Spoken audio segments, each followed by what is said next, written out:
रात का अंधेरा इतना गहरा है कि शहर के लोग सोचते भी नहीं कि मौत उनके इतने करीब है। आउटडोर कॉन्सर्ट चल रहा होता है, लोग म्यूजिक और लाइट्स में खो गए होते हैं, लेकिन ऊपर से गिरती हुई सिल्वर पॉड्स कुछ और ही कर रही होती हैं। एक पॉड खुलकर पैरासाइट वर्म छोड़ के सीधा एक आदमी के कान में घुस जाता है और फिर उसका सर अजीब तरीके से ट्विस्ट होता है, टेंटिकल्स निकलते हैं और वो आदमी एक घोर मॉन्स्टर बन जाता है। क्राउड में लोग चीखते हैं, खून फर्श पर बह जाता है और म्यूजिक का शोर दिखाता है कि अब शहर सेफ नहीं। एक एक करके लोग मर जाते हैं, सिर्फ केओस और डर बचा हुआ है। कट होता है जंग सू इन पर। वो एक नॉर्मल लड़की है, सुपरमार्केट में काम कर रही होती है, थकी हुई, रूटीन में घिरी। एक रूड कस्टमर उससे गुस्सा निकालता है और डार्क थ्रेटनिंग रिमार्क्स करता है। काम खत्म करके वो अपनी मोपेड पर घर जा रही होती है, लेकिन सिल्वर कार उसे फॉलो कर रही होती है। उसका बॉयफ्रेंड का इमेज या याद फ्लैश करता है, फिर कार रैम कर देती है।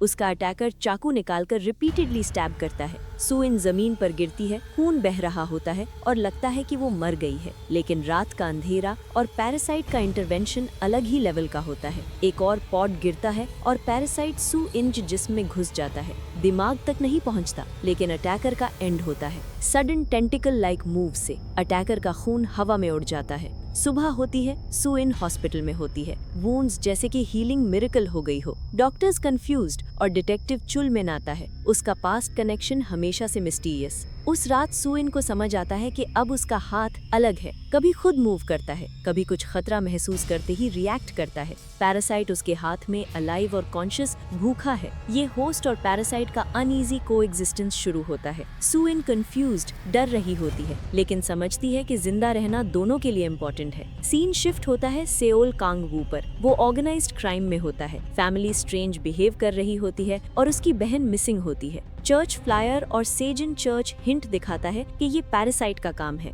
कांगवू के लिए अब शिकार और सर्वाइवल का टाइम स्टार्ट होता है। उसी नाइट सू इन को दो स्ट्रेंजर्स कॉर्नर कर लेते हैं। बोलते हैं कि वो अब पूरी इंसान नहीं। पैरासाइट का हाथ विजिबली ट्रांसफॉर्म होता है और वो उन्हें दिखाता है कि मॉन्स्टर और ह्यूमन एक साथ एग्जिस्ट कर रहे हैं। पैरासाइट बोलता है और सू इन समझ जाती है कि ये क्रीचर्स ऑर्गेनाइज हो रहे हैं, कम्युनिकेट कर रहे हैं और वो अब उनके दरमियान फंसी है। कांगवू की एंट्री, सू इन का कॉन्फ्रंटेशन और डायरी सीन सब एक साइकोलॉजिकल हॉरर लेवल पर है। सू इन डायरी में लिखती है, is there really someone else in my body? और डायरी का रिप्लाई पैरासाइट का होता है, वार्निंग्स और कोएग्जिस्टेंस के रूल्स के साथ। एपिसोड का फाइनल सीन नामिल पुलिस स्टेशन में होता है। Special unit the grey form होता है। पैरासाइट्स की रियल थ्रेट एक्सप्लेन होती है। रिस्ट्रेंड क्रीचर दिखाया जाता है। चुलमिन समझने की कोशिश करता है, लेकिन रियलिटी से डर जाता है और लास्ट में सू इन बस स्टॉप पर अकेली स्क्रीम करती है, पैरासाइट के साथ अपनी ड्यूअल एग्जिस्टेंस को प्रोसेस करते हुए।